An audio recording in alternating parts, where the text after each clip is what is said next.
जय मसीह की मेरे भाई बहनों, हम प्रार्थना करते। Hallelujah hallelujah. धन्यवाद धन्यवाद धन्यवाद परमेश्वर पिता, आपके नाम को कोटि कोटि धन्यवाद देती। सुबह से लेकर अभी तक संभाला, मेरा बाहर आना जाना आपने आशीषित किया, धन्यवाद देती परमेश्वर पिता। पर सच में परमेश्वर पिता, आप अद्भुत कार्य करने वाले परमेश्वर हो और आपने वो मेरे जीवन में किया परमेश्वर पिता, धन्यवाद देते। आपने मुझे ऊंचा उठाया, आपके नाम को कोटि कोटि धन्यवाद देती परमेश्वर पिता। परमेश्वर पिता, आज आपका वचन बताने का मौका दिया, धन्यवाद देती परमेश्वर पिता। जिस मुख से मैं आपका वचन बताने जा रही हूँ, उस मुख से मैंने किसी को कुछ गलत बोला होगा, किसी के बारे में कुछ गलत मेरे मन में मेरे दिल में सोचा होगा, तो परमेश्वर पिता मुझे क्षमा करना, अपने लहू से धोना, शुद्ध करना, पवित्र करना और मेरा इस्तेमाल अपने राज्य की बढ़ोतरी के लिए करना परमेश्वर पिता। परमेश्वर पिता, आप मेरा इस्तेमाल करना, मेरे हर एक मेरे पूरे देह का इस्तेमाल आप करना परमेश्वर पिता, आपके राज्य की बढ़ोतरी के लिए परमेश्वर पिता। मुख भले ही मेरा हो, लेकिन शब्द आपके हो परमेश्वर पिता। आपका वचन तो धरी तलवार है, वो बताने वाला और सुनने वाला दोनों के जीवनों में कार्य करता है। हम दोनों के जीवनों में आपका वचन कार्य करने पाए परमेश्वर पिता, आप हमें चलाना। ये दुआ मेरे प्यारे प्रभु यीशु मसीह के नाम से मांगती, सुना और कबूल करे, आमीन। जय मसीह की। Good evening. मेरा जो आज का वचन है वो है उत्पत्ति की किताब, उसका 12 अध्याय 1 से 3। यहोवा ने अब्राम से कहा, अपने देश और अपने कुटुंबियों और अपने पिता के घर को छोड़कर उस देश में चला जा जो मैं तुझे दिखाऊंगा, और मैं तुझसे एक बड़ी जाति बनाऊंगा और तुझे आशीष दूंगा और तेरा नाम महान करूंगा और तू आशीष का मूल होगा। जो तुझे आशीर्वाद दे उन्हें मैं आशीष दूंगा, और जो तुझे कोसे उसे मैं शाप दूंगा, और भूमंडल के सारे कुल तेरे द्वारा आशीष पाएंगे। ये अब्राम को यहोवा ने कहा था, और उसे अपना देश, अपने लोग, अपने रिश्तेदार, अपनी संपत्ति, सब कुछ छोड़ के उस देश में जाने के लिए कहा था, जो देश परमेश्वर ने उसके लिए दिया है। और उसने वादा किया कि मैं तुझे एक बड़ी जाति बनाऊंगा और तुझे आशीष दूंगा और तेरा नाम महान करूंगा। मेरे भाई बहनों, ये आशीष सिर्फ अब्राहम के लिए नहीं, बल्कि ये आशीष हमारे लिए भी है। अभी कैसे आप कहोगे, क्योंकि ना तो हम इजरायली हैं, ना इजराइल के वंश से हैं, ना हम अब्राहम के वंश से हैं, फिर ये आशीष हमारे लिए कैसी है, पहले ये हम देखते, फिर हम आशीष क्या है वो देखते। गलती की किताब उसका 3 अध्याय और 7वां वचन कहता है, अतः यह जान लो कि जो विश्वास करने वाले हैं वे ही अब्राहम की संतान हैं। और उसके पहले वचन में पौल कहता है कि अब्राहम ने तो परमेश्वर पर विश्वास किया और यह उसके लिए धार्मिकता गिनी गई। अब्राहम जो था वो एक मूर्ति पूजक फैमिली में से था, वो एक अन्य जाति था, और परमेश्वर ने उसको चुना क्योंकि वो परमेश्वर पे विश्वास करता था। वो एक नीतिमान था, विश्वास के द्वारा वो नीतिमान ठहराया गया था। और बाइबल कहती है कि जो कोई प्रभु यीशु पे विश्वास करता है, वो उस विश्वास के द्वारा अब्राहम की संतान है। यही तो कहा ना फिर उसने कि मैं तेरी एक बड़ी जाति बनाऊंगा, तेरे बच्चे इतने होंगे कि तू उनकी गिनती नहीं कर पाएगा। आसमान के तारे और रेत, इनके जितने तेरी बच्चे होंगे उनकी तू गिनती नहीं कर पाऊंगा। ऐसा पॉसिबल है क्या? इजराइल की गिनती हम कर सकते हैं, उनकी लोक संख्या कितनी है मालूम है, लेकिन यहाँ पे परमेश्वर ने बोला है कि मैं तेरी संतान इतनी बढ़ाऊंगा कि आसमान के तारे और समुद्र की रेती जिसे हम गिन नहीं सकते, उतने बच्चे मैं तुझे दूंगा। मतलब परमेश्वर का कहना उसी समय वही था कि जो कोई मुझ पर विश्वास रखेगा वो अब्राहम की संतान है, और अब्राहम की संतान होने के नाते जो अब्राहम की आशीष है उसके ऊपर आपका और मेरा भी अधिकार है। अभी वो आशीष क्या है हम देखते। तुझे आशीष दूंगा और तेरा नाम महान करूंगा। अगर आप अब्राहम की संतान हो, आप परमेश्वर पे विश्वास रखते हो, तो परमेश्वर आपको आज कहता है कि मैं तुझे आशीष दूंगा और तेरा नाम महान करूंगा।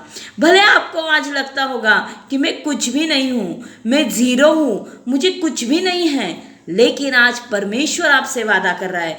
भले लोग आपको तुच्छ देखते होंगे, लोग बोलते होंगे कि ये लड़की धार्मिक नहीं है, ये लड़का धार्मिक नहीं है, ये गया गुजरा है, ये किसी काम का नहीं है, ये निकम्मा है, लेकिन परमेश्वर आज आपसे कहता है कि मैं तेरा नाम ऊंचा करूंगा, मैं तेरा नाम महान करूंगा और तू आशीष का मूल होगा। परमेश्वर हमें औरों के लिए आशीषों का कारण बनाएंगे, फिर चाहे वो हमारे दुआ प्रार्थना के द्वारा हो, या हो सके कि जैसे परमेश्वर का वचन कहता है व्यवस्था विवरण में कि मैं तुझे मस्तक बनाऊंगा, शेपुट नहीं बनाऊंगा, मैं तुझे देने वाला बनाऊंगा, लेने वाला नहीं बनाऊंगा। हो सकता है कि प्रभु आपको फाइनेंशियल इतना ब्लेस करे, इतना ब्लेस करे कि आप लोगों को देने वाले बन पाए, आपको किसी से लेने का मौका ना आए। इस तरह से परमेश्वर आपको आशीष करेगा, वो आपको ऊंचा करेगा, वो आपको बढ़ाएगा। अगर वो बढ़ाता है तो भी ठीक है, वो नहीं बढ़ाता है तो भी प्रभु का धन्यवाद। हो सकता है कि आपकी प्रार्थना के द्वारा आप औरों के लिए आशीषों का कारण है। जरूरी नहीं कि सबको एक ही दान दिया है। परमेश्वर का वचन खुद कहता है कि कुछ लोगों को जिन्हें परमेश्वर ने पैसों से आशीषित किया है, वो अपने पैसों पे घमंड ना करो, और जिनको निर्धन बनाया है वो भी खुद को लज्जित ना समझो, बल्कि जो धन आपको परमेश्वर ने दिया है वो आपके परमेश्वर के राज्य की बढ़ती के लिए, परमेश्वर के लोगों के लिए उसका इस्तेमाल करो। और परमेश्वर कहता है जो तुझे आशीर्वाद देगा उन्हें मैं आशीष दूंगा, और जो तुझे कोसे उसे मैं शाप दूंगा, और भूमंडल के सारे कुल तेरे द्वारा आशीष पाएंगे। देखो मेरे भाई बहनों, आप कितने अनमोल हो। यशायाह नबी की पुस्तक में परमेश्वर कहता है ना, यशायाह 43 में, कि मेरे लिए तुम अनमोल हो क्योंकि मैंने तुम्हें खरीदा है अपना लहू देके। परमेश्वर कहता है कि तुम मेरी आँख की पुतली हो, जो कोई तुम्हें छूता है वो मुझे छूता है। हम कितने अनमोल है। जब पहली सदी में लोगों को सताव हो रहा था, मसीह लोगों को सताया जा रहा था, तो प्रभु यीशु मसीह ने आके खुद शौल से कहा कि हे शौल तू मुझे क्यों सता रहा है। वो बोला प्रभु मैं आपको कहाँ सता रहा हूं, आप कौन हो। तो प्रभु कहता है मैं वही मसीह हूं जिनके लोगों को तू सता रहा है।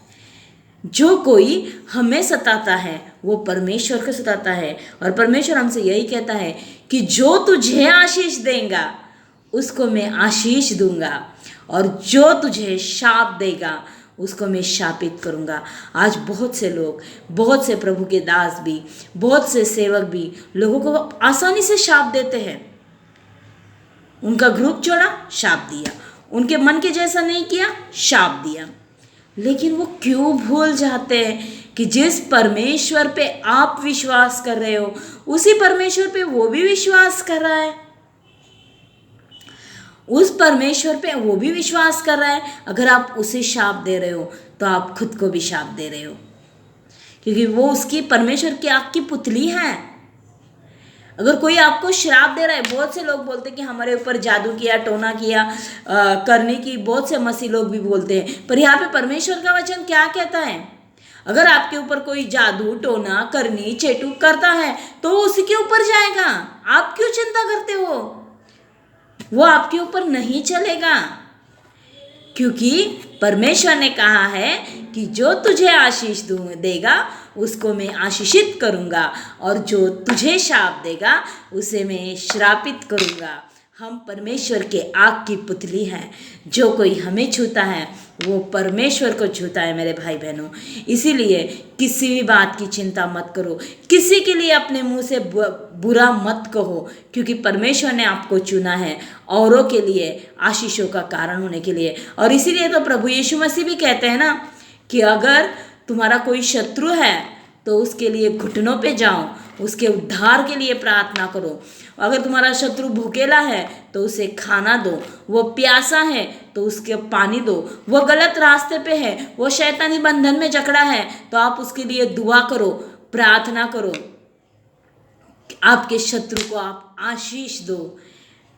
आप बुराई से ना जीते जाओ, बल्कि बुराई को अच्छाई से जीत लो। इसीलिए मेरे भाई बहनों, किसी भी बात की चिंता मत करो। आप आशीषों के वारिस होने के लिए चुने गए हो। आपके ऊपर कोई जादू, कोई टोना, कोई करनी, कोई चेटुक आपके ऊपर कार्य नहीं कर सकता, अगर आप प्रभु यीशु मसीह के विश्वासी हो और आप ये विश्वास रखते हो कि प्रभु यीशु मसीह मुझे कुछ होने नहीं देगा। तो जो आशीष अब्राहम को दी थी, वही आशीष आज परमेश्वर आपको देने जा रहा है। परमेश्वर करे कि सुने गए वचन के द्वारा आप आशीषित हो। हम प्रार्थना करते। Hallelujah, hallelujah. धन्यवाद, धन्यवाद, धन्यवाद परमेश्वर पिता, आपने हमें अब्राहम की वारिस बनाया, संतान बनाया। आपके नाम को कोटि कोटि धन्यवाद। यस लॉर्ड, अब्राहम की संतान होने के नाते आज हम अब्राहम की आशीष हमारे लिए स्वीकारते हैं। हमें आशीषों का स्रोत बना औरों के लिए। हमारे द्वारा बहुत सी जातियाँ, बहुत से लोग आशीषित होने दे परमेश्वर पिता। आप हमारी सहायता कीजिए, हमें मदद कीजिए मेरे परमेश्वर पिता। ये दुआ मेरे प्यारे प्रभु यीशु मसीह के नाम से मांगती, सुना और कबूल करे। आमीन। God bless you. परमेश्वर आपको बहुत से आशीषित करे। जय मसीह की।